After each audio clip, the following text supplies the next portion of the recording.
जय श्री कृष्णा। राधे राधे। आज के वीडियो में आप सभी लोग रसपान करेंगे भगवान बृहस्पति देव की संपूर्ण व्रत कथा। गुरुवार व्रत करने से बृहस्पति देवता प्रसन्न होते हैं। यह व्रत अत्यंत फलदायी है। अग्नि पुराण के अनुसार अनुराधा नक्षत्र युक्त गुरुवार से आरंभ करके 7 गुरुवार व्रत करने से बृहस्पति ग्रह की हर पीड़ा से मुक्ति मिलती है। इस व्रत को करने से समस्त इच्छाएं पूर्ण होती हैं और बृहस्पति महाराज भी प्रसन्न होते हैं। धन, विद्या, पुत्र तथा मनवांछित फलों की प्राप्ति होती है।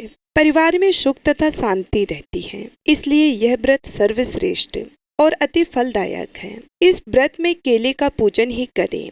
कथा और पूजन के समय मन, कर्म और वचन से शुद्ध होकर मनोकामना पूर्ति के लिए बृहस्पति देव से प्रार्थना करनी चाहिए। दिन में एक ही समय भोजन करें। भोजन चने की दाल आदि का करें। नमक ना खाएं। पीले वस्त्र पहने। पीले फलों का प्रयोग करें। पीले चंदन से पूजन करें। पूजन के बाद भगवान बृहस्पति देव की कथा सुननी चाहिए। आइए अब कथा का रसपान करते हैं। प्राचीन समय की बात है। एक बड़ा प्रतापी तथा दानी राजा था। वह प्रत्येक गुरुवार को व्रत रखता एवं पूजा करता था। यह उसकी रानी को अच्छा नहीं लगता था। ना वह व्रत करती और ना ही किसी को एक पैसा दान में देती। राजा को भी ऐसा करने से मना किया करती थी। एक समय की बात है कि राजा शिकार खेलने वन को चले गए। घर पर रानी और दासी थी। उस समय गुरु बृहस्पति साधु का रूप धारण कर राजा के दरवाजे पर भिक्षा मांगने के लिए आए। साधु ने रानी से भिक्षा मांगी तो वह कहने लगी कि हे साधु महाराज, मैं इस दान और पुण्य से तंग आ गई हूँ। आप कोई ऐसा उपाय बताएं जिससे यह सारा धन नष्ट हो जाए और मैं आराम से रह सकूं। साधु रूपी बृहस्पति देव ने कहा कि हे देवी, तुम बड़ी विचित्र हो। संतान और धन से भी कोई दुखी होता है क्या? अगर तुम्हारे पास धन अधिक है तो इसे शुभ कार्यों में लगाओ जिससे तुम्हारे दोनों लोग सुधरें। परंतु साधु की इन बातों से रानी खुश नहीं हुई। उसने कहा, मुझे ऐसे धन की आवश्यकता नहीं जिसे मैं दान दूं तथा जिसको संभालने में ही मेरा सारा समय नष्ट हो जाए। साधु ने कहा, यदि तुम्हारी ऐसी इच्छा है तो जैसा मैं तुम्हें बताता हूँ तुम वैसा ही करना। बृहस्पतिवार के दिन तुम घर को गोबर से लीपना। अपने केसों को पीली मिट्टी से धोना। केसों को धोते समय स्नान करना। राजा से हजामत बनाने को कहना। भोजन में मांस मंदिरा खाना। कपड़ा धोबी के यहाँ धुलने डालना। इस प्रकार 7 बृहस्पतिवार करने से तुम्हारा समस्त धन नष्ट हो जाएगा। इतना कहकर साधु बने बृहस्पति देव अंतर्ध्यान हो गए। साधु के कहे अनुसार रानी को केवल 3 बृहस्पतिवार ही बीते थे कि उसकी समस्त धन संपत्ति नष्ट हो गई। भोजन के लिए परिवार तरसने लगा। एक दिन राजा ने रानी से बोला कि हे रानी, तुम यहीं रहो, मैं दूसरे देश को जाता हूँ, क्योंकि यहाँ पर मुझे सभी जानते हैं, इसलिए मैं कोई छोटा कार्य नहीं कर सकता। ऐसा कहकर राजा परदेश को चला गया। वहाँ वह जंगल से लकड़ी काट कर लाता और शहर में बेचता। इस तरह वह अपना जीवन व्यतीत करने लगा। इधर राजा के बिना रानी और दासी दुखी रहने लगे। एक समय जब रानी और दासियों को 7 दिन बिना भोजन के रहना पड़ा तो रानी ने अपने दासी से कहा कि हे दासी, पास ही के नगर में मेरी बहन रहती है। वह बड़ी धनवान है। तू उसके पास जा और कुछ लिया ताकि थोड़ा बहुत गुजर बसर हो जाए। दासी रानी के बहन के पास गई। उस दिन बृहस्पतिवार था। रानी की बहन उस समय बृहस्पतिवार की कथा सुन रही थी। दासी ने रानी की बहन को अपनी रानी का संदेश दिया, लेकिन रानी की बहन ने कोई उत्तर नहीं दिया। जब दासी को रानी की बहन से कोई उत्तर नहीं मिला तो वह बहुत दुखी हुई। उसे क्रोध भी आया। दासी ने वापस आकर रानी को सारी बात बता दी। सुनकर रानी ने अपने भाग्य को कोसा। उधर रानी की बहन ने सोचा कि मेरी बहन की दासी आई थी, परंतु मैं उससे नहीं बोली, इससे वह बहुत दुखी हुई होगी। कथा सुनकर और पूजन समाप्त कर मैं अपनी बहन के घर गई और कहने लगी कि हे बहन, मैं बृहस्पतिवार का व्रत कर रही थी। तुम्हारी दासी गई, परंतु जब तक कथा होती है तब तक ना उठते हैं और ना बोलते हैं, इसलिए मैं नहीं बोली। कहो दासी क्यों गई थी? रानी बोली, बहन, हमारे घर अनाज नहीं था। ऐसा कहते कहते रानी की आंखें भर आई। उसने दासियों समेत भूखा रहने के बाद भी अपनी बहन को बता दी। रानी की बहन बोली, बहन देखो, बृहस्पति देव भगवान सबकी मनोकामना पूर्ण करते हैं। देखो शायद तुम्हारे घर में अनाज रखा हो। यह सुनकर दासी घर के अंदर गई तो वहां उसे एक घड़ा अनाज का भरा मिल गया। उसे बड़ी हैरानी हुई, क्योंकि उसने एक एक बर्तन देख लिया था। उसने बाहर आकर रानी को बताया। दासी रानी से कहने लगी कि हे रानी, जब हमको भोजन नहीं मिलता तो हम व्रत ही तो करते हैं, इसलिए क्यों न इनसे व्रत और कथा की विधि पूछ ली जाए, हम भी व्रत किया करेंगे। दासी के कहने पर रानी ने अपनी बहन से बृहस्पतिवार व्रत के बारे में पूछा। उसकी बहन ने बताया कि बृहस्पतिवार के व्रत में चने की दाल और मुनक्का से विष्णु भगवान का केले की जड़ में पूजन करें तथा दीपक जलाएं, पीला भोजन करें तथा कथा सुने। इससे गुरु बृहस्पति भगवान प्रसन्न होते हैं और मनोकामना पूर्ण करते हैं। व्रत और पूजन की विधि बताकर रानी की बहन अपने घर लौट आई। रानी और दासी दोनों ने निश्चय किया कि बृहस्पति देव भगवान का पूजन जरूर करेंगे। 7 रोज बाद जब बृहस्पतिवार आया तो उन्होंने व्रत रखा। घूड़ साल में जाकर चना और गुड़ बीन लाई तथा उसकी दाल से केले की जड़ तथा विष्णु भगवान का पूजन किया। अब पीला भोजन कहाँ से आई? दोनों बड़ी दुखी हुई, परंतु उन्होंने व्रत किया था, इसलिए बृहस्पति देव भगवान प्रसन्न थे। एक साधारण व्यक्ति के रूप में वे 2 थाली में सुंदर पीला भोजन लेकर आए और दासी को देकर बोले कि हे दासी, यह भोजन तुम्हारे लिए और तुम्हारी रानी के लिए है, इसे तुम दोनों ग्रहण करना। दासी भोजन पाकर बहुत प्रसन्न हुई। उसने रानी को सारी बात बताई। उसके बाद से वे प्रत्येक बृहस्पतिवार को गुरु भगवान का व्रत और पूजन करने लगे। बृहस्पति भगवान की कृपा से उनके पास धन हो गया, परंतु रानी फिर पहले की तरह आलस्य करने लगी। तब दासी बोली, देखो रानी, तुम पहले भी इस प्रकार आलस्य करती थी, तुम्हें धन के रखने में कष्ट होता था, इस कारण सभी धन नष्ट हो गए। अब गुरु बृहस्पति भगवान की कृपा से धन मिला है तो फिर तुम्हें आलस्य होता है।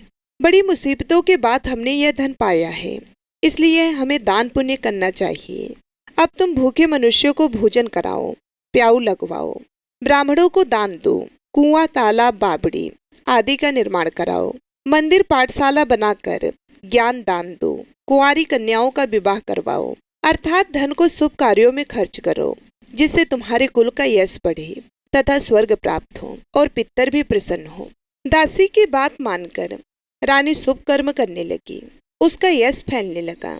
एक दिन रानी और दासी आपस में विचार करने लगे कि ना जाने राजा किस दशा में होंगे, उनकी कोई खोज खबर भी नहीं है। उन्होंने श्रद्धा पूर्वक गुरु बृहस्पति भगवान से प्रार्थना की कि राजा कहीं भी हो, शीघ्र वापस आ जाए। उधर राजा प्रदेश में बहुत दुखी रहने लगा। वह प्रतिदिन जंगल से लकड़ी बीन कर लाता और उसे शहर में बेचकर अपने दुखी जीवन को बड़ी कठिनता से व्यतीत करता। एक दिन दुखी होकर अपनी पुरानी बातों को याद करके वह रोने लगा और उदास हो गया। उसी समय राजा के पास बृहस्पति देव साधु के भेष में आकर बोले, हे लकड़हारे, तुम इस सुनसान जंगल में किस चिंता में बैठे हो, मुझे बतलाओ। यह सुनकर राजा के नेत्रों में जल भर आया। साधु की वंदना कर राजा ने अपनी संपूर्ण कहानी सुना दी। महात्मा दयालु होते हैं। वे राजा से बोले, हे राजा, तुम्हारी पत्नी ने बृहस्पति देव के प्रति अपराध किया था, जिसके कारण तुम्हारी यह दशा हुई। अब तुम चिंता मत करो, भगवान तुम्हें पहले से अधिक धन देंगे। देखो, तुम्हारी पत्नी ने बृहस्पतिवार का व्रत प्रारंभ कर दिया है। अब तुम भी बृहस्पतिवार का व्रत करके चने की दाल व गुड़ जल के लोटे में डालकर केले का पूजन करो। फिर कथा कहो या सुनो, भगवान तुम्हारी सब मनोकामनाओं को पूर्ण करेंगे।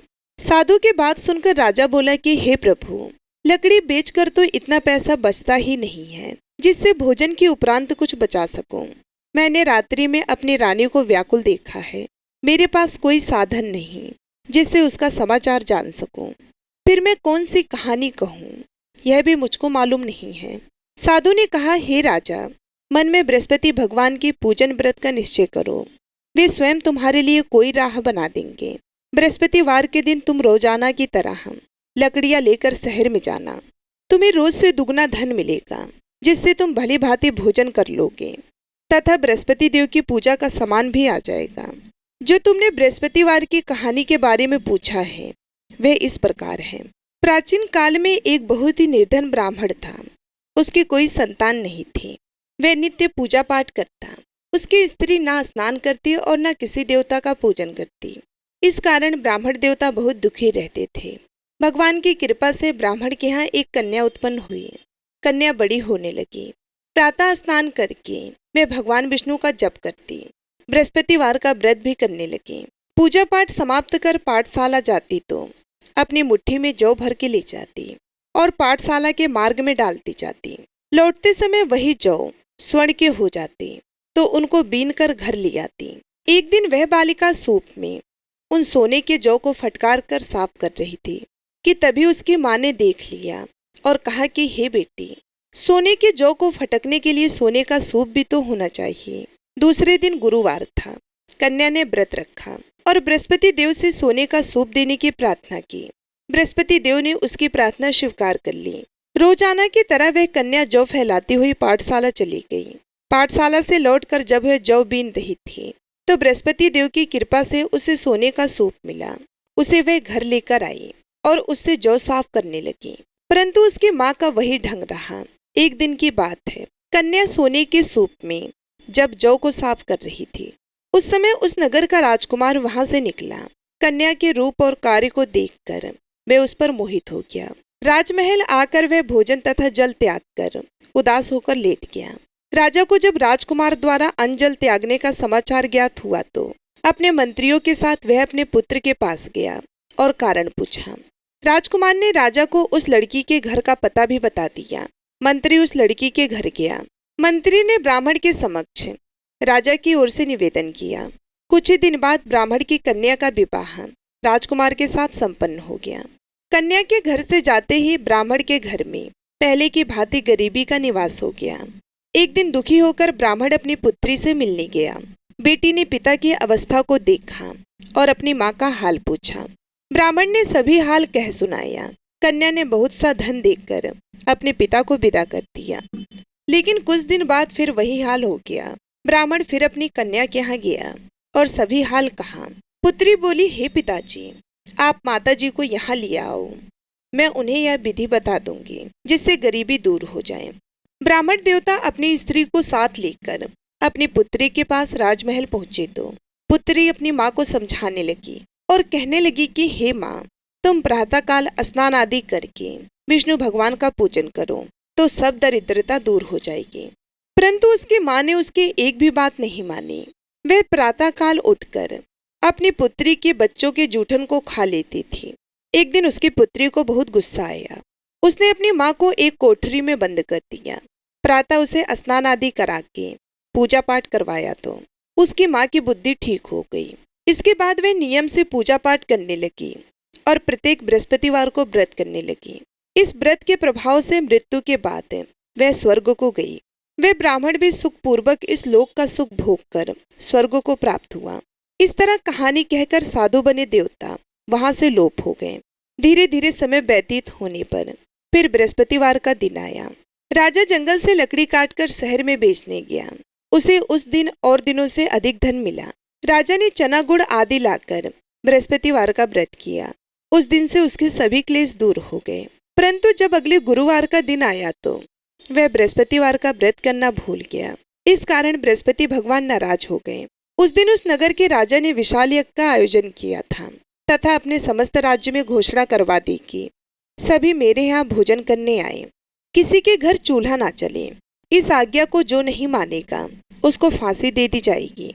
राजा की आज्ञा अनुसार राज्य के सभी वासी राजा के भोज में सम्मिलित हुए, लेकिन लकड़हारा कुछ देर से पहुंचा, इसलिए राजा उसको अपने साथ महल में ले गए। जब राजा लकड़हारे को भोजन करा रहे थे तो रानी की दृष्टि उस खूंटी पर पड़ी जिस पर उसका हार लटका हुआ था। उसे हार खूंटी पर लटका दिखाई नहीं दिया।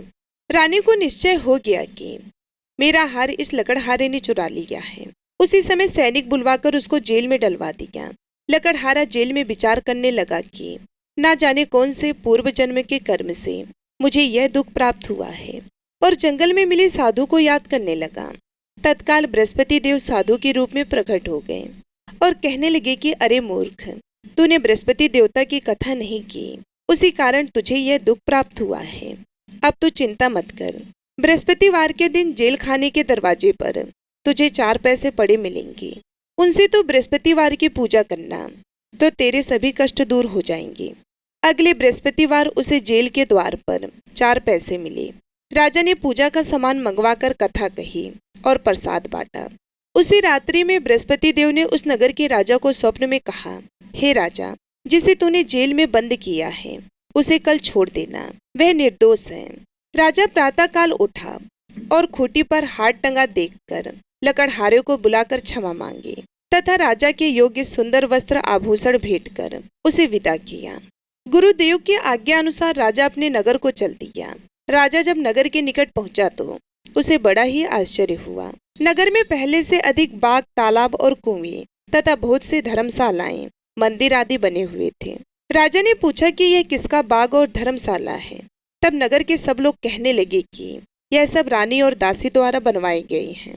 राजा को आश्चर्य हुआ और गुस्सा भी आया कि उसके अनुपस्थिति में रानी के पास धन कहाँ से आया होगा।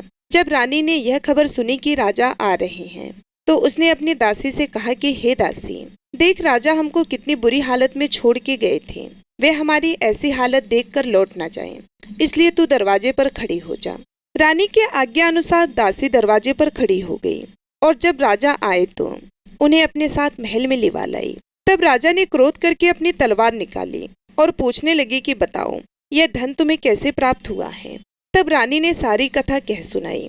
राजा ने निश्चय किया कि मैं रोजाना दिन में 3 बार कहानी कहा करूंगा और रोज व्रत किया करूंगा। अब हर समय राजा के दुपट्टे में चने की दाल बंधी रहती तथा दिन में 3 बार कथा कहता। एक रोज राजा ने विचार किया कि चलो अपनी बहन के यहाँ हो आऊं। इस तरह का निश्चय कर राजा घोड़े पर सवार हो अपनी बहन के यहाँ चल दिया। मार्ग में उसने देखा कि कुछ आदमी एक मुर्दे को लिए जा रहे थे। उन्हें रोककर राजा कहने लगा, अरे भाइयों, मेरे बृहस्पतिवार की कथा सुन लो। वे बोले, लो, हमारा तो आदमी मर गया है, इसको अपनी कथा की पड़ी है। परंतु कुछ आदमी बोले, अच्छा कहो, हम तुम्हारी कथा भी सुनेंगे। राजा ने दाल निकाली और कथा कहनी शुरू कर दी। जब कथा आधी हुई तो मुर्दा हिलने लगा और जब कथा समाप्त हुई तो राम राम करके वह मुर्दा खड़ा हो गया। राजा आगे बढ़ा। उसे चलते चलते शाम हो गई। आगे मार्ग में उसे एक किसान खेत में हल चलाता मिला। राजा ने उससे कथा सुनने का आग्रह किया, लेकिन वह नहीं माना। राजा आगे चल पड़ा। राजा के हटते ही बैल पछाड़ खाकर गिर गए तथा किसान के पेट में बहुत जोरों से दर्द होने लगा। उसी समय किसान की माँ रोटी लेकर आई। उसने जब देखा तो अपने पुत्र से सब हाल पूछा। बेटी ने सभी हाल बता दिया। बुढ़िया दौड़ी दौड़ी उस घुड़सवार के पास पहुंची और उससे बोली, मैं तेरी कथा सुनूंगी, तू अपनी कथा मेरे खेत पर ही चलकर कहना। राजा ने लौटकर बुढ़िया के खेत पर जाकर कथा कही, जिसके सुनते ही बैल खड़े हो गए तथा किसान के पेट का दर्द भी बंद हो गया। राजा अपनी बहन के घर पहुंच गया। बहन ने भाई की खूब मेहमान नवाजी की। दूसरे दिन प्रातःकाल राजा जागा तो वह देखने लगा कि सब लोग भोजन कर रहे हैं। राजा ने अपनी बहन से जब पूछा, ऐसा कोई मनुष्य है जिसने भोजन नहीं किया हो, जो मेरी बृहस्पतिवार की कथा सुन ली। बहन बोली, हे भैया, यह देश ऐसा ही है। यहाँ लोग पहले भोजन करते हैं, बाद में कोई अन्य काम करते हैं। फिर वह एक कुम्हार के घर गई जिसका लड़का बीमार था। उसे मालूम हुआ कि उसके यहाँ 3 दिन से किसी ने भोजन नहीं किया है। रानी ने अपने भाई की कथा सुनने के लिए कुम्हार से कहा। वह तैयार हो गया। राजा ने जाकर बृहस्पतिवार की कथा कही, जिसको सुनकर उसका लड़का ठीक हो गया। अब तो राजा की प्रशंसा होने लगी। एक दिन राजा ने अपनी बहन से कहा कि हे बहन, मैं अब अपने घर जाऊंगा, तुम भी तैयार हो जाओ। राजा की बहन ने अपनी सास से अपने भाई के साथ जाने की आज्ञा मांगी। सास बोली, हाँ चली जा, मगर अपने लड़के को मत ले जाना, क्योंकि तेरे भाई की कोई संतान नहीं होती है। बहन ने अपने भाई से कहा कि हे भैया, मैं तो चलूंगी, मगर कोई बालक नहीं जाएगा। अपनी बहन को भी छोड़कर दुखी मन से राजा अपने नगर को लौट आया। राजा ने अपनी रानी से सारी कथा बताई और बिना भोजन किए वह सैया पर लेट गया। रानी बोली, हे प्रभु, बृहस्पति देव ने हमें सब कुछ दिया है, वे हमें संतान भी अवश्य देंगे। उसी रात बृहस्पति देव ने राजा को स्वप्न में कहा कि हे राजन, उठ, सभी सोच त्याग दे, तेरी रानी गर्भवती है। राजा को यह जानकर बड़ी खुशी हुई। 9वें महीने रानी के गर्भ से एक सुंदर पुत्र पैदा हुआ।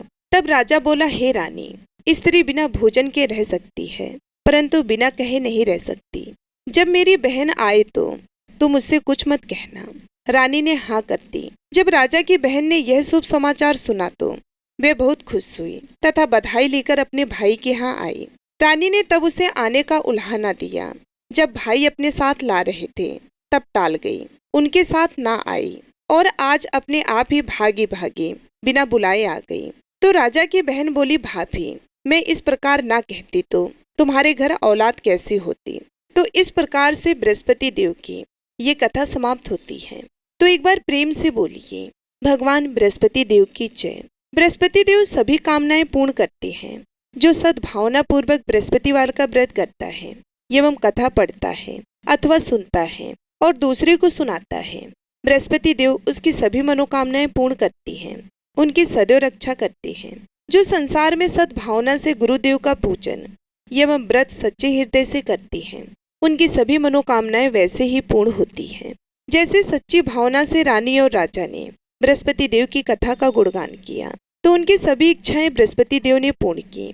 अनजाने में भी बृहस्पति देव की उपेक्षा ना करें, ऐसा करने से सुख शांति नष्ट हो जाती है। इसलिए सबको कथा सुनने के बाद प्रसाद लेकर जाना चाहिए। हृदय से उनका मनन करते हुए जयकारा बोलना चाहिए। तो बोलिए भगवान बृहस्पति देव की जय।